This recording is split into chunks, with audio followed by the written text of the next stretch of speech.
Do men need to check their privilege? Gender activists tell us that men carry around with them an invisible knapsack of advantage. Well, is that true? And is it the whole story? Let's check the facts, coming up next on The Factual Feminist. Now, if you are willing to cherry pick, stretch the truth a bit, suppress counter-evidence, you can easily make it seem like women are the have-nots in our society. You point to the wage gap, the glass ceiling. You focus on women's vulnerability to body shaming, sexual objectification, manspreading, street harassment, intimate partner violence, and before long, you will have constructed a full-scale patriarchy. And we have hundreds of women's groups who do just that. They specialize in persuading us that Venus is victimized and Mars is privileged. Well, here's the problem. Women's advocacy groups tend to exaggerate the plight of Venus and ignore the troubles of Mars. And as I've tried to show in earlier segments of this series, most of the standard feminist injustice statistics are exaggerated or just plain wrong. It's not true that women are being cheated out of 23% of their salaries, or that 1 in 5 will be victims of sexual assault. And it's also the case that in many critical domains, women are faring far better than men. Let's consider a few. Take education.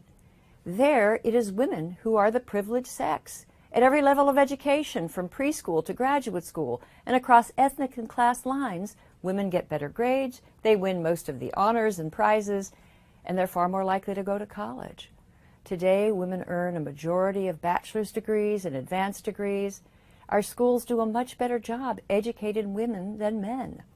Now look at the workplace. Women's groups focus a lot of attention on people at the pinnacle of achievement, CEOs of Fortune 500 corporations, or tenured physics professors at MIT, or U.S. senators. And they're right, there are too few women. But what happens when you consider the entire workforce? There may be a few women, but the lethal professions are largely a male preserve. And as my favorite dissident feminist, Camille Paglia, has noted, quote, "It is overwhelmingly men who do the dirty, dangerous work of building roads, pouring concrete, laying bricks, tarring roofs, hanging electric wires, excavating natural gas and sewage lines, cutting and clearing trees, and bulldozing." Well, is it any surprise that the Bureau of Labor Statistics reports that every year about 5,000 Americans die in workplace accidents? 92% of them men. Now, we hear all about the Fortune 500 CEOs, but what about the unfortunate 46? Now, alongside male salaries, perhaps some mention should be made of male sacrifice. Now, whenever distressed gender warriors draw up lists of male advantages, they almost always mention men's freedom from fear of being attacked. Now, it's true that women are much more likely to be victims of rape and sexual assault, but men are more likely to be victims of violent crime as a whole. And consider campus crime. It's actually men who need safe spaces more than women, because according to the Bureau of Justice Statistics, men are twice as likely to be victims of violent crime on campus. Look at the overall murder rate in our society. 12,000 murder victims in 2013. 78% were men. And even on the internet, men face as much or more bullying than women. According to the Pew Research Center, more women than men are sexually harassed, but men are the primary targets of threats. And here are some more facts that challenge the male privilege mantra. Suicide, 78% male. Incarceration, 93% of federal inmates are male. And even when men and women commit the same crime and have similar criminal histories, men receive 63% longer prison sentences on average. Homelessness, it's estimated that about 60% of homeless individuals are male. Combat, 85% of active duty soldiers are men. And though there are many women serving in the armed services, fewer than 8% profess a desire to engage in combat. If you visit a veterans hospital or a rehabilitation center, male privilege is not the first idea that will come to your mind. And now for the mother of all gender gaps, life expectancy. Women's average life expectancy is nearly 5 years longer than men's. Men have to be the only oppressor class in history who are less educated, more victimized, and have shorter lives than those they oppress. They must be the only oppressor class who have claimed society's gritty, dangerous jobs as their exclusive preserve. Well, the factual feminist verdict: modern life is a complicated mix of burdens and benefits for each sex. Men and women enjoy distinctive advantages and face distinctive challenges. So if men have to check their privilege, then so do women. But why play this game? Why do so many activists want to promote gender resentment and divisiveness? Men and women are not two opposing teams competing for some trophy. We are in this together. Our fates are intimately connected. And as one wit has observed, nobody will ever win the battle of the sexes. Too much fraternizing with the enemy. Well, my advice: let's dispense with the bitter rhetoric about male privilege and get on with the fraternizing, or sororitizing, as I prefer to say. Well, do you think one sex is more privileged than the other, or do you agree that it's a complicated mix?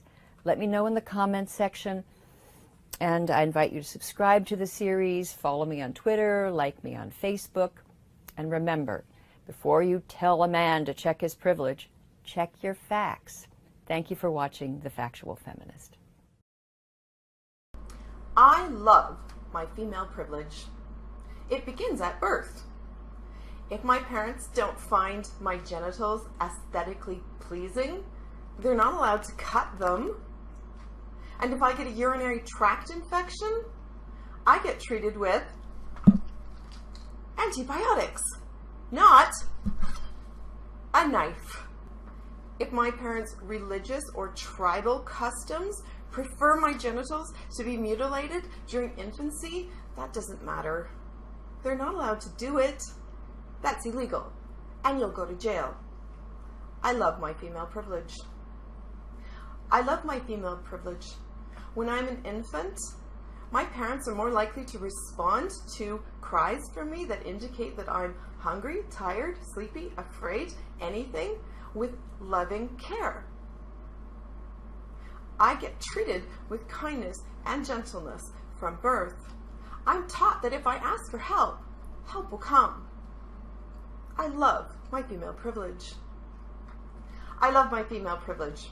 When I go to school, I'm going to be taught by teachers of mostly my own gender, and I'll be taught subjects that interest me in a way that reflects my skills, my preferences, and the things that I'm good at. And if you're a little boy who survives that education without being drugged, it doesn't matter. The teachers of my gender will mark you harder, making it easier for me to succeed. I love my female privilege. I love my female privilege that I can go to college campuses where I'm the majority, provided I take retarded subjects like film theory, women's studies, dance therapy, or pottery. If I go into STEM, well, then I'm a minority, and I'm oppressed, and you're the oppressor. And we have to fix it by making sure I have more and better opportunities than you in college. I love my female privilege. I love my female privilege, and that any sex I have on a college campus, I can define as rape for any reason I want at any time. I don't even have to have sex to call it rape. I can just make the whole thing up and destroy fraternities and sports teams on my word alone. I love my female privilege. I love my female privilege that even if I go to college and get an idiot degree, I get to choose whether or not I want to go to work. I can always get married. And of course I'll say to you at the beginning of our marriage, of course I'm going to work, but I don't have to. I can choose not to. And I probably won't. Or at least I'll only work part-time. I like work-family balance. You know, who doesn't? You have to accept my decision, because what are you going to do? Divorce me? I love my female privilege. I love my female privilege in that if you do decide to divorce me, I get to keep the house, everything in it. I'll get custody of the kids, And I get to keep a lot of your money too. You'll have to pay me every month. I love my female privilege. I love my female privilege in that I don't have to share custody. No one thinks that moms and dads are equally valuable. Ha! They're not, obviously.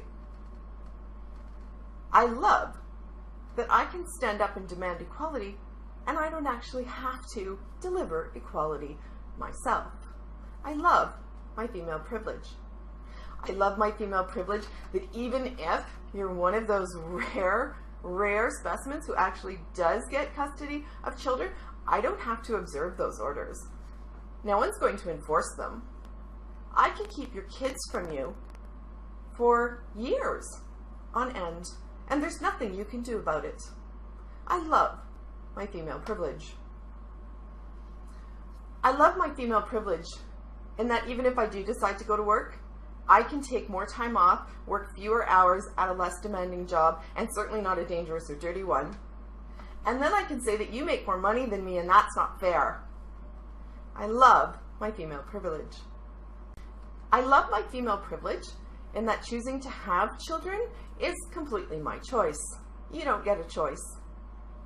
I can choose to have an abortion, and you can't, obviously.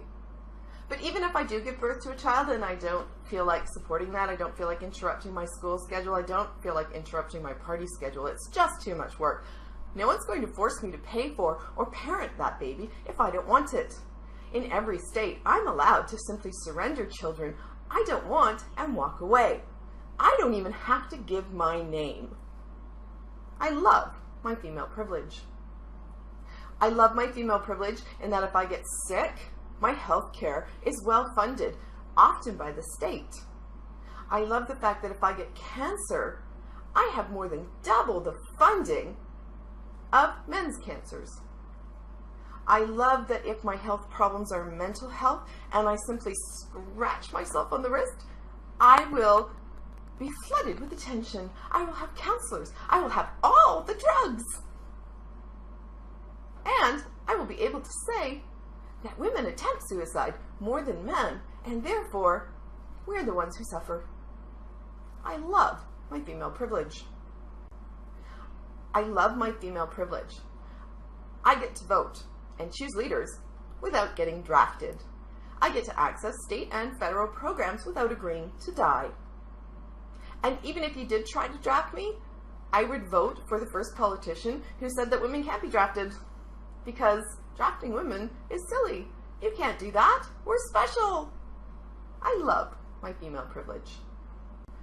I love my female privilege in that even if I fall off the rails and just go wild, girls gone wild.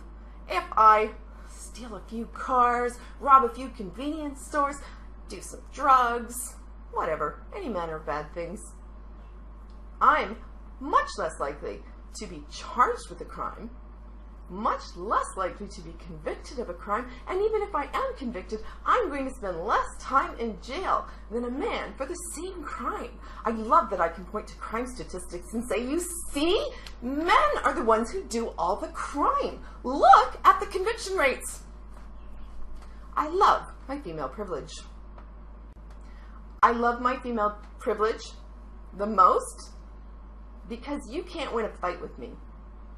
If I hit you first, and 70% of unidirectional violence is women hitting men, if I hit you and you hit me back, you're a bully.